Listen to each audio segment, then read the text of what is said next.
توجہ کرو علی والوں جملے.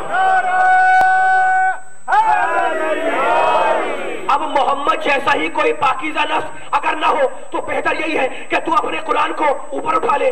کیا فائدہ کہ ایسا پاک نظام نجس ہاتھوں میں چلا جائے. توجہ کرو علی والوں, توجہ کرنا. جس نے پیچھے بیٹھے ہوئے ذرا بولیں گے میرے ساتھ تو لطف آئے گا. پروردگار اس قرآن کو اوپر اٹھا لے. کیا فائدہ کہ ایسا پاک نظام نجس ہاتھوں میں چلا جائے. اور اس کے بعد علی والوں میں نے نبی سے درخواست کی کہ یا نبی اللہ آپ نے اس قرآن کی خاطر بڑی تکلیفیں اٹھائی ہیں, بڑی صعوبتیں برداشت کی ہیں, بڑی تکلیفیں جھیلی ہیں, آپ نے پتھر کھائے ہیں, آپ لہولان ہوئے ہیں اس قرآن کی خاطر. آپ جب جا رہے ہیں دنیا سے تو اس قرآن کو اپنے ساتھ لیتے جائیں. کیا فائدہ کہ ایسا ناقابل ترمیم دستور صبح و شام کی ترمیم کا نشانہ بن جائے, ایسا پاک نظام نجس ہاتھوں میں چلا جائے. لیکن ادھر سے میرے نبی کی آواز میرے کانوں میں آئی, انی تارکن, میں تو قرآن چھوڑ کر جاؤں گا. میں توجہ کرو علی والوں, توجہ کرو. میں تو قرآن, میں کچھ جملہ کہنے بولا ہوں, میں تو قرآن چھوڑ کر جاؤں گا. میں نے کہا خدائی خیر کرے کہ یہ قرآن جس کے ہاتھ لگے اور جس طرح سے تباہ و برباد ہو جائے. تعجب ہے کہ خدا و رسول کیسے اس بربادی کو برداشت کریں گے. لیکن علی والوں میں ابھی سوچ ہی رہا تھا کہ میرے کانوں میں ایک اور آواز آئی, وَعِتْرَتِي أَهْلَ بَيْتِي, میں تنہا قرآن کو چھوڑے نہیں جا رہا جو تباہ و برباد ہو جائے, بلکہ اپنے جیسا پاکیزہ نفس بھی چھوڑے جا رہا ہوں. ایسا پاکیزہ نفس کہ اگر ہجرت کے بستر پہ آئے تو نفس خدا بن جائے, اور اگر مباہلے میں آئے تو نفس رسول بن جائے.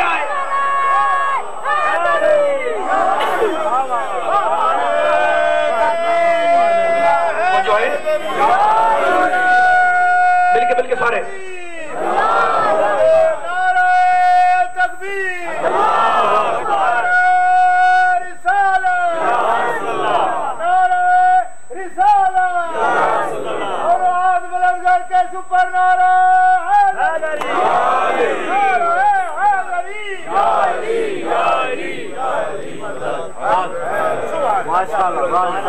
مولا آواز رکھے آپ کو, آپ کے نعروں کو, آپ کی داد دینے کی اس آواز کو مولا سلامت رکھے. لیکن اب اس حدیث کو سینکڑوں مرتبہ, ہزاروں مرتبہ آپ نے علماء سے سنا ہے, لیکن میں اتنے میرے سننے والے بیٹھے ہوئے پیچھے تک ان کی خدمت میں اس حدیث پہ جملہ کہنے لگا ہوں. بڑی مشہور حدیث ہے, حدیث ثقلین. مختلف طریقوں سے علماء حدیث نے, محدثین نے اپنی اپنی کتابوں میں نقل کیا. فقط اپنے مسلک کے حوالے سے بیان نہیں کر رہا ہوں, ٹھیک ہے نا. اب ذرا حدیث کو کھول رہا ہوں میں. انی تارکن فیکم الثقلین, انی کے معنی میں, تارکن تے الف رے کاف, تارکن کے معنی چھوڑ کے جانے والا, فی کم تم میں, فی کے معنی میں, کم کے معنی تم, ٹھیک ہے نا. اچھا ایک لفظ ہے جو اردو میں آپ استعمال کرتے ہیں, آپ اس میں 3 حرف ہیں, 3 لفظ ہیں, اور تینوں الگ الگ زبان کے ہیں. آپ کہتے ہیں جناب فلاں بات 100% ثابت ہے, کہتے ہیں نا فلاں بات 100% ثابت ہے. 100 اردو کا لفظ ہے, فی عربی کا ہے, اور 100 یہ فارسی ہے. مولا آباد رکھے آپ کو. بس بولیں گے اس نے بیٹھے ہوئے سننے والے احساس دلائیں کہ آپ بیداری سے سن رہے ہیں. 100% میں کوئی وجہ سے جملہ بیان کر رہا ہوں, یعنی 100%, 100 میں 100 ہے نا. تو فی کے معنی کیا ہے, میں. 100% یعنی 100 میں 100. رسول نے کیا کہا, انی تارکن, میں چھوڑ کے جا رہا ہوں, فیکم تم میں, کس کو, قرآن کو, اور کس کو, اطرت کو. کس میں چھوڑا, تم میں چھوڑا, یعنی تم اور ہو, اطرت اور ہے. خبردار کبھی آل محمد کو اپنی ذاتوں پہ قیاس نہ کرنا.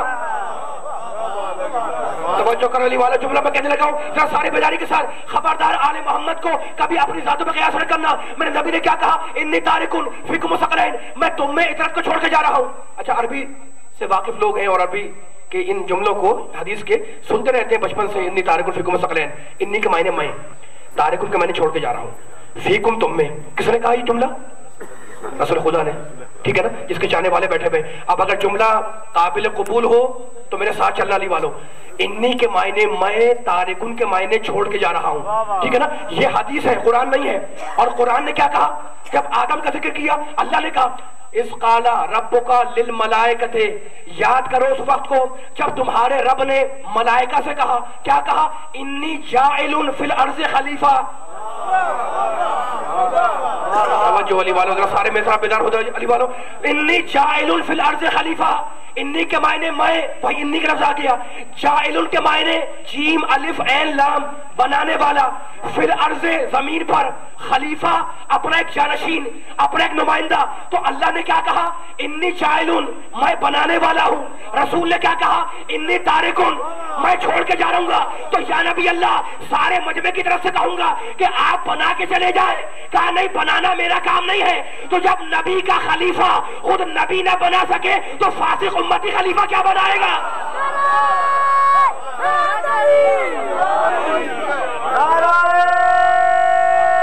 بات رکھے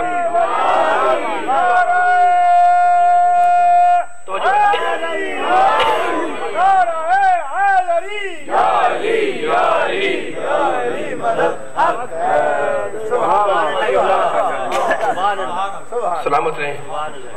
یا آپ جو داد تحسین نعرے لگا رہے ہیں، مولا قبول فرمائے آپ کی اس عبادت کو، ہے نا. میرے نبی کی حدیث ہے ذکر علی عبادہ، علی کا ذکر عبادت. اچھا وہ حدیث بڑی مشہور ہے، زینوا مجالسکم بذکر علی. نبی کہتے ہیں کہ اپنی مجلسوں کو علی کے ذکر سے زینت دو. مجلسوں سے مراد فقط مجلسیں نہیں ہیں، یہ جہاں 4 آدمی جمع ہو جائیں جب تک علی کا ذکر نہ آئے زینت نہیں بنتی.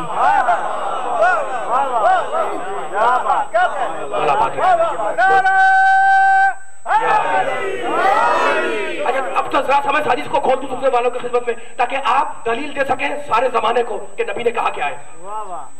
حدیث ثقلین، انی تارک فیکم الثقلین. میں 2 چیزیں چھوڑ کے جا رہا ہوں، کتاب اللہ و عطرتی اہل بیتی. ایک کتاب خدا ہے، قرآن ہے. دوسری کیا ہے؟ میری عطرت، جو میرے اہل بیت ہیں.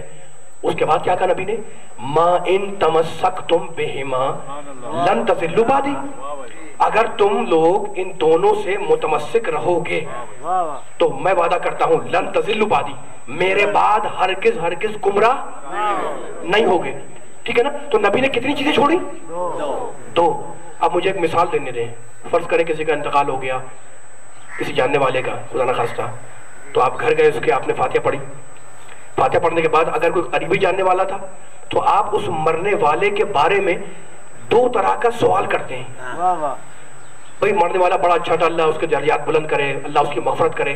ٹھیک ہے نا. لیکن جب آپ کو اس کے حالات کی جستجو ہے تو آپ مرنے والے کے بارے میں 2 طرح کا سوال کریں گے. جتنے میرے نوجوان پیچھے بیٹھے ہوئے، بزرگ بیٹھے ہوئے، ان کو ہدیہ کر رہا ہوں یہ، تاکہ اس حدیث کو اس مثال سے واضح کر دوں. پہلا سوال آپ یہ کریں گے کہ جناب اللہ مغفرت کرے، یہ بتاؤ مرنے والا کیا چھوڑ کر گیا. آپ کو بتایا کہ جناب مرنے والے نے ایک مکان چھوڑا، ایک دکان چھوڑی، تھوڑی سی زمین چھوڑی. کیا چھوڑا؟ زمین، مکان، دکان.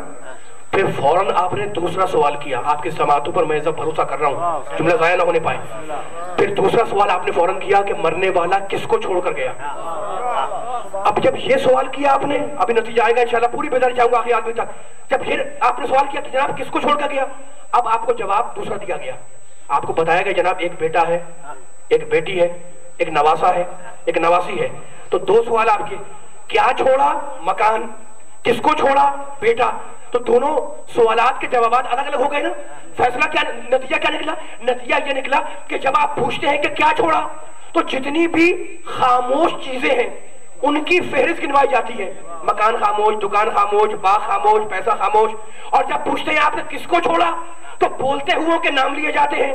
بیٹا بولتا ہے، بیٹی بولتی ہے، نواسا بولتا ہے، نواسی بولتی ہے. رسم دنیا کیا ہے؟ رسم دنیا یہ ہے علی والوں کہ جو خاموش ہوتا ہے وہ ترکہ بنتا ہے، یعنی زمین، اور جو بولتا ہوا ہو وہ اس ترکے کا وارث بنتا ہے. میرے نبی نے 2 چیزیں چھوڑی، ایک قرآن چھوڑا، ایک عطرت کو چھوڑا. قرآن خاموش ہے، ترکہ بنے گا. علی بولتا ہوا اس کا وارث بنے گا.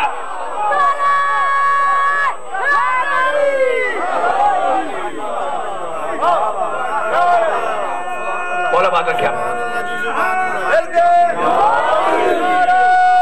بولا بات مل کے سارے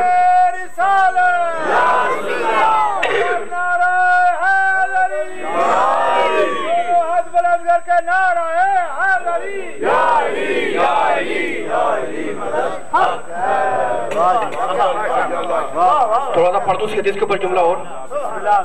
اب یہ مسئلہ تو حل ہو گیا نا کہ پوچھتے ہیں جناب کیا چھوڑا؟ دکان. کس کو چھوڑا؟ بیٹا. تو کیا چھوڑا؟ یہ خاموش چیزیں گنواؤ. کس کو چھوڑا؟ بولتے ہوں کے نام لو. نبی نے کہا انی تارک فیکم الثقلین کتاب اللہ و عطرتی اہل بیتی ما ان تمسکتم بہما لن تضلوا بعدی. میں تم میں 2 چیزیں چھوڑ کر جاؤں گا، میں تمہیں دو چیزیں چھوڑ کے جا رہا ہوں، ایک ہے اللہ کی کتاب، دوسری ہے میری اطاعت۔ جو میرے اہل بیت ہے تو فیصلہ ہو گیا نا کہ قرآن خاموش ہے وہ ترکہ ہے، علی بولتا ہوا ہے وہ قرآن کا وارث ہے۔ اب جو علی کو وارث مانتا ہے اس کو ایک جملہ ادا کر رہا ہوں میں کہ دیکھو تمہارے آباء و اجداد سے تمہیں کوئی زمین ملی وراثت میں اور منتقل ہوتی ہوتی آپ تک آ گئی، اب زمین ہے خالی، آپ نے اس میں گھر بنایا، مکان بنایا، کمرہ بنایا، ایک عبادت خانہ بنایا، وہاں بنانے کے بعد آپ اس جگہ پر دعائیں پڑھتے ہیں، قرآن پڑھتے ہیں، وظیفے پڑھتے ہیں، نمازیں پڑھتے ہیں، روزے رکھ رہے ہیں، مل رہے ہیں، جڑ رہے ہیں، عبادت کر رہے ہیں۔ فرض کریں کہ مجلس کا اعلان ہوا اس علاقے میں، بس پوری بیداری چاہوں گا آخر سننے والے تک، تاکہ ایک پیغام علی کو وارث ماننے والوں تو اس حدیث سے مل جائے۔ اعلان ہوا مجلس کا جناب کہ فلاں صاحب 8 بجے مثلاً مجلس سے خطاب کریں گے، سارے افراد امام بارگاہ میں آ جائیں۔ اب جب سارے مومنوں نے سن لیا اور جب 8 بجنے لگا تو ہر مومن نے اپنے اپنے گھر کو تالا لگایا، تالا لگا کر آپ امام بارگاہ میں آ کے بیٹھ گئے۔ جب بیٹھ گئے تو مجھے موقع ملا، بس جملہ ضائع نہ ہو، پوری بیداری چاہوں گا جملے کے اوپر، جسے پیچھے بیٹھے ہوئے مجھے موقع ملا، میں فوراً ممبر سے اترا۔ اترنے کے بعد میں نے آپ کے گھر کا رخ کیا، دیکھنا چاہ رہا ہوں کون کون بیدار بیٹھا ہوا ہے۔ میں گھر پہنچا تو تالا لگا ہوا تھا، میں نے کسی چیز سے تالے کو توڑ دیا۔ توڑنے کے بعد میں گھر کے اندر داخل ہوا، اندر داخل ہونے کے بعد میں نے بیسن تلاش کیا، وضو کر لیا، وضو بھی کر لیا، مصلی بھی بچھا لیا، قبلہ رخ کھڑا بھی ہو گیا اور اللہ اکبر کہہ دیا۔ میں نے سورہ حمد پڑھا، سورہ قل اللہ احد پڑھا، میں نے رکوع کیا، میں نے سجدہ کیا، میں نے تشہد پڑھا، میں نے سلام پڑھا، پھر میں قرآن مجید نکال کے بیٹھ گیا۔ اتنے میں آپ آ گئے، میں نے کہا جناب مجھے ثواب مل رہا ہے یا گناہ؟ توجہ کرو علی والوں، توجہ کرو۔ میں نے کہا جناب مجھے ثواب مل رہا ہے گناہ؟ 73 کے 73 فرقے میرا گریبان پکڑیں گے کہ آسا چوری، مقام تھا قصبی، جگہ تھی قصبی، مقام تھا قصبی، تم نے نماز کیسے پڑھی، تم نے قرآن کیسے پڑھا، تم نے عبادت کیسے کی؟ تو یہی تو میں بھی کہتا ہوں کہ علی ہے دین کا وارث، علی ہے قرآن کا وارث، علی ہے نماز کا وارث، علی ہے روزے کا وارث۔ اگر بغض علی دل میں رکھ کر